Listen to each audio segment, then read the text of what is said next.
Hello, me lovelies. Just want to get back onto this subject of Philip Schofield coming out as being gay. Now, if you hear wind and noises, it's because this gale's going on. And if you hear a strange little cough, me pooch is in the room, me little doggy, and he's got a collapsed trachea. He's asleep now, but if he wakes up, he can start coughing.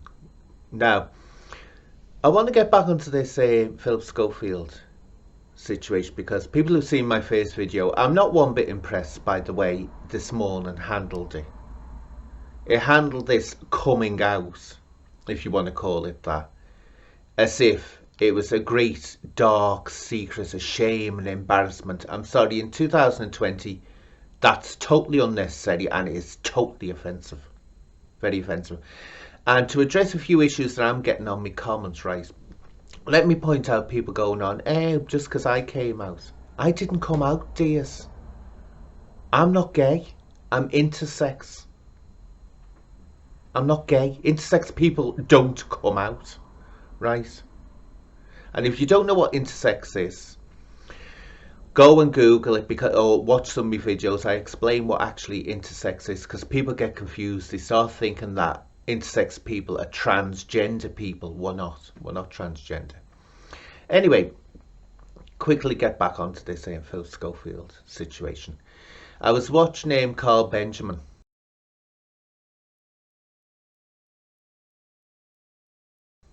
He did a video. Now, I'm not a fan of Carl Benjamin. I think he's whining. He's always whining on about being white and heterosexual and how that puts him at a disadvantage and all this. No, whine. Yeah, become a real minority group and then you'll have something to whine about. But he does that.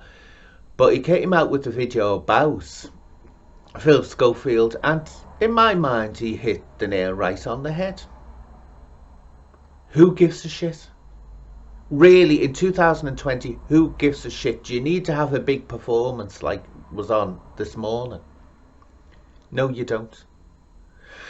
And another thing that's come out, and I'm not quoting any names because I don't know how reliable this source is, apparently, which I did have the feeling that this was going on.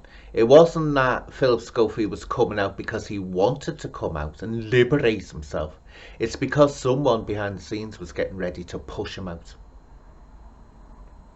And now the thing is going round that there was this 18-year-old teenager he was having an affair with when Philip was 51. Now, of course, the age of consent. But as I say, the power difference, the difference in the power of the two of them. An 18-year-old, big difference between an 18-year-old and a 51-year-old. And this was going to come out. And you can guarantee, if it does come out that that's a fact, it won't only have been that one person Phil Schofield will have been playing around with over the years.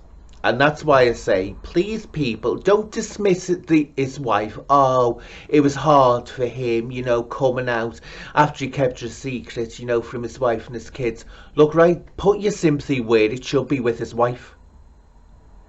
And you get a lot of people that stand up for gay rights and LGBTQI rights are also into feminism and feminist rights, right? Excuse me, I'm going to scratch your nose. Right, you've got that.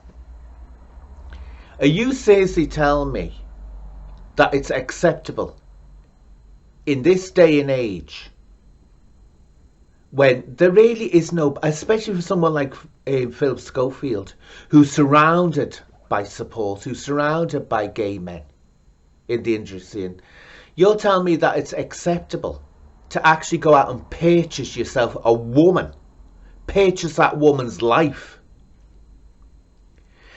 to act as a shield? Get real, people. Who are you going to side with? An old man that's coming out as being gay and obviously is making it sound like that he thought being gay was a horrific, terrible, shameful thing when he didn't need to. Or his wife, her life has been purchased for his benefit. Just wake up, people, wake up. But this thing about this 18-year-old was getting ready to out him. Keep on watching this, people. I think this is going to get very, very disturbing. And I tell you now about Philip Schofield. I've had dealings with Phillip Schofield in the past, I have. He won't remember me, and it wasn't, I mean, when I saw him years ago, that's before he was married years ago, and I've got no revelations to come out about him. When I met him, he was just a young man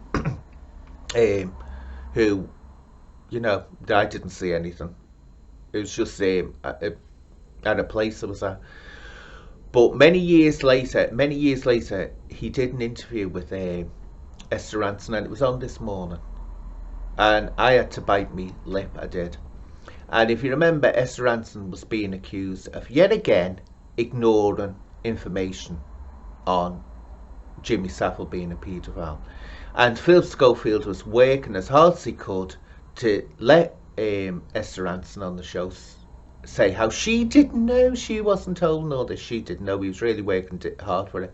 So anyway, I wrote Phillip Schofield and I wrote This Morning and told them I'd actually been to Esther Rantzen and told her what was going on with Merseyside, the cover-up of paedophiles with influence over the chiefs on Merseyside, and also about a man called Rex Macon at the Liverpool Echo, who was a well-known paedophile, and the Liverpool Echo kept on employing him, knowing he was a paedophile that was being covered up by the police.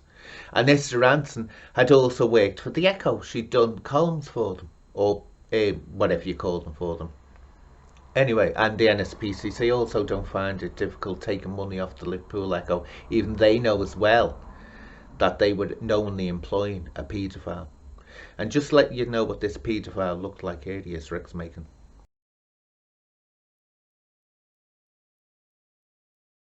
Now, I told Phillip Schofield in this letter, and it was recorded delivery, and it was strictly confidential. So he got it. He never once replied. Never once. I said, look, she's totally ignored the fact. Because I told Esther Rantzen. I said, everything about it. I said, Esther, you've got to know about this. And Esther Rantzen has never showed any interest. And I contacted her manager. I contacted her at the Childline. I contacted her everywhere. None of them have ever responded.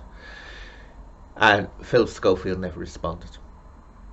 Now that's got alarm bells going in my ears, people. It's got alarm bells going in my ears, that. Now, again, I'll stress it to people. Please keep your sympathy where it should be with his wife. And as Carl Benjamin quite rightly pointed out, and I have no argument with that, she's been put in the position now that if she says, oh my God, this is terrible, I've been abused, I've had my life taken away from me by this man to cover up for what he is, a gay man. As he said, she'll be condemned if she says that. So she's got herself in a, well, she hasn't got herself bleeding this morning, and the media have put her in a vice where she can't say that she's totally disappointed and devastated. Just remember that.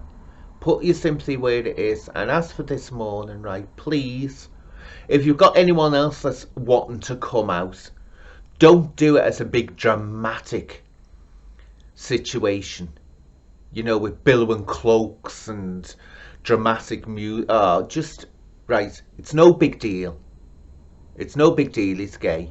As Carl Benjamin said, who gives a shit? And by the way, I'll put a link down to the video I did a while ago about me telling Phillip Schofield about Esther Rantzen ignoring, yet again, a paedophile she would have worked with. So look below in the comments. Bye bye, my lovelies.